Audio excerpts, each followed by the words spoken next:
ETF index mutual funds నేర్చుకుని stock మార్కెట్లో రాణించాలనుకుంటున్నారా? వెంటనే ఈ నెంబర్కి కాల్ చేయండి.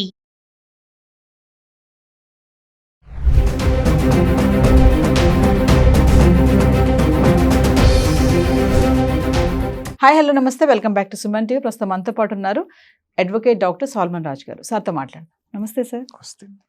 సార్, ట్రంప్ చూసుకుంటే ఇప్పుడు F1 వీసాలు చాలా కఠినతరం చేస్తున్నాడని చెప్పుకుంటున్నారు. ఇంకోటి ఏంటంటే F1 వీసాతో ఎవరైతే ఎడ్యుకేషన్ కోసం వస్తున్నారో అబ్రాడ్ స్టూడెంట్స్, మరి అక్కడ సెటిల్ అవ్వడానికి కూడా వాళ్ళు ఆలోచిస్తారు. చదువుకొని వెళ్ళిపోవాలని ఎవరు అనుకోరు, అక్కడ ఏదో జాబ్ చేసుకోవాలనుకుంటారు. మరి ఈ క్రమంలో F1 వీసా పైన ఇంత అలర్ట్నెస్ చేయడం వల్ల ట్రంప్కి ఏంటి బెనిఫిట్, మన వాళ్ళకి ఏంటి నష్టం అంటే ఏం చెప్తారు సార్? F1 వీసా అన్నది ఒక స్టూడెంట్ వీసా కేటగిరీలోకి వస్తుందండి. స్టూడెంట్ వీసా కేటగిరీలో F1 ఉంటుంది, తర్వాత M1 ఉంటుంది, J ఉంటుంది. M1 వచ్చేసి వొకేషనల్ కోర్సెస్కి వీటికండి. ఈ M1 కానీ M1 స్టూడెంట్ వీసాని కానీ J స్టూడెంట్ వీసాని కానీ టార్గెట్ చేయలేరు ఎవరు. ఇప్పుడు ట్రంప్ గారు వచ్చిన తర్వాత ట్రంప్ గవర్నమెంట్ వీటిని టార్గెట్ చేయలేదు, కాకపోతే F1 ఎక్కువ టార్గెట్ చేశారు. F1 ఎందుకు చేశారంటే it's a full time course. మనం యాక్చువల్లీ దీని ratio of granting visas to the Indian students ఒకవేళ చూసుకుంటే between 2023 and 2024 7.81 lakh visa applications వచ్చినాయి F1కి. 7.81లో వాళ్ళు వీసాస్ ఇష్యూ చేసింది ఏంటండి, ఇట్స్ ఓన్లీ 40%. సే అబౌట్ 2.31 వీసాసే ఇష్యూ చేశారు. ఎందుకు ఇంత కర్బ్ చేశారు, ఎందుకు ఇంత వీసా ఇష్యూయెన్సెస్లో కట్ డౌన్ చేశారు ఏంటి అంటే, మనం చూసుకుంటే చాలామంది F1 వీసాస్ తీసుకొని స్టూడెంట్గా అక్కడికి వెళ్ళి ఈ ఎడ్యుకేషన్ అయిపోయిన తర్వాత they actually start working, they seek employment, they seek conversion of the F1 into a immigrant visa. F1 అన్నది it's definitely a non immigrant visa. It is actually a student visa.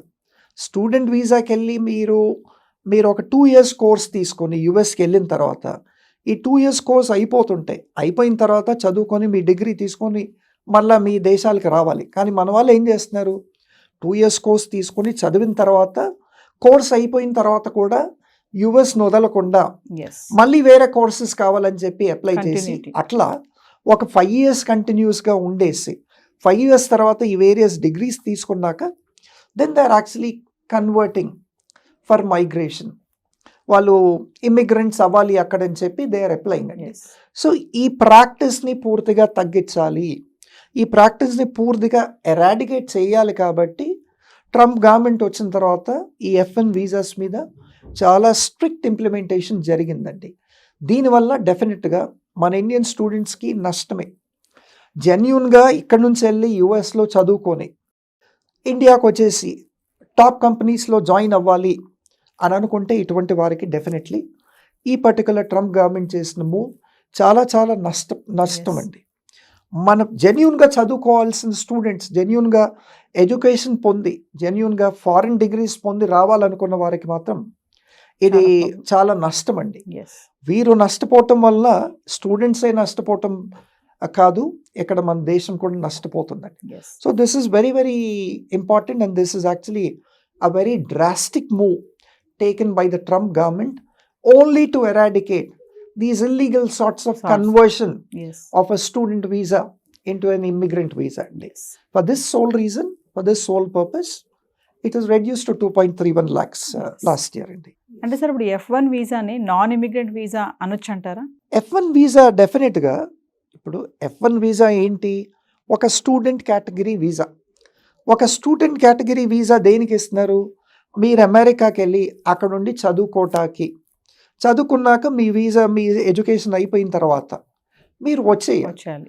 Immigrant అవ్వటానికి ఈ వీసాని ఇవ్వట్లేదు. కాబట్టి 100% student visa అన్నది, F1 visa అన్నది ఒక non immigrant వీసానే.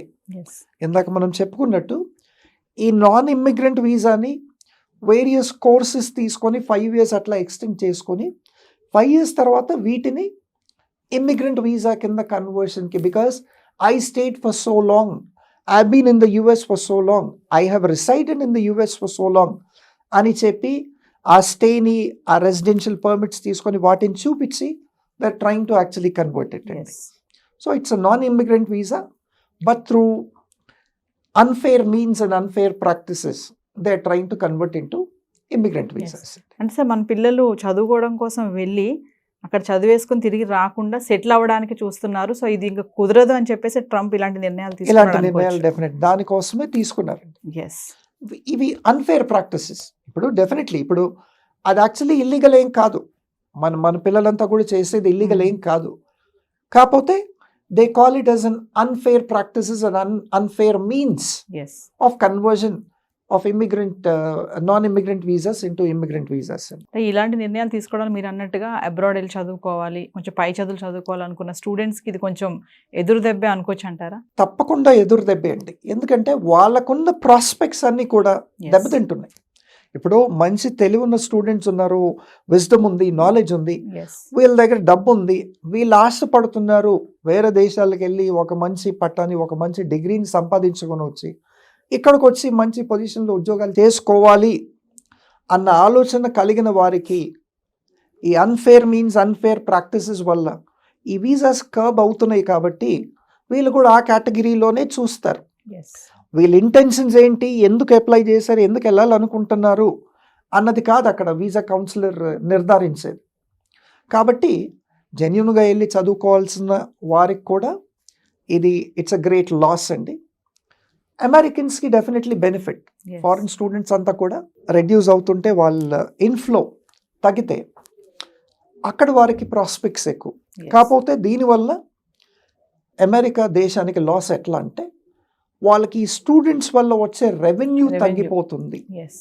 ఇప్పుడు చూడండి, out of 7.81 lakh applications 2.31 sanction చేశారు అంటే ఆ మిగతా 5 lakh ఆర్డ్ పైన వచ్చే రెవెన్యూ ఒకవేళ ఆ వీసాస్ అన్ని కూడా శాంక్షన్ చేసి ఉంటే అమెరికాకి బాగా రెవెన్యూ వచ్చేది. But the revenue has been definitely hit. So it is a loss for America, it's a loss for India also. So వీటిపైన మళ్ళీ ట్రంప్ గారి గవర్నమెంట్ ఒకసారి మళ్ళీ రీథింక్ చేసి ఈ వీసాస్ని రీఇష్యూ చేయాలి, చేస్తే బాగుంటుంది. ఎందుకంటే వాళ్ళు ఇంపార్ట్ చేసే ఎడ్యుకేషన్ డిఫరెంట్ కంట్రీస్కి వెళ్తుంది అంటే అది అమెరికన్స్ కూడా ఒక ఆనర్. అది it's a respect for them, it's a honour. వాళ్ళకు కూడా అంటే it's actually they can claim that our country is such that we impart education to such a high level that వేరే కంట్రీస్ అన్నిటి నుంచి కూడా వచ్చి మా దగ్గరే చదువుకుంటారు అని చెప్పుకోవటానికి కూడా వాళ్ళకి గర్వకారణంగా ఉంటుందండి. Thank you sir. వెల్కమ్.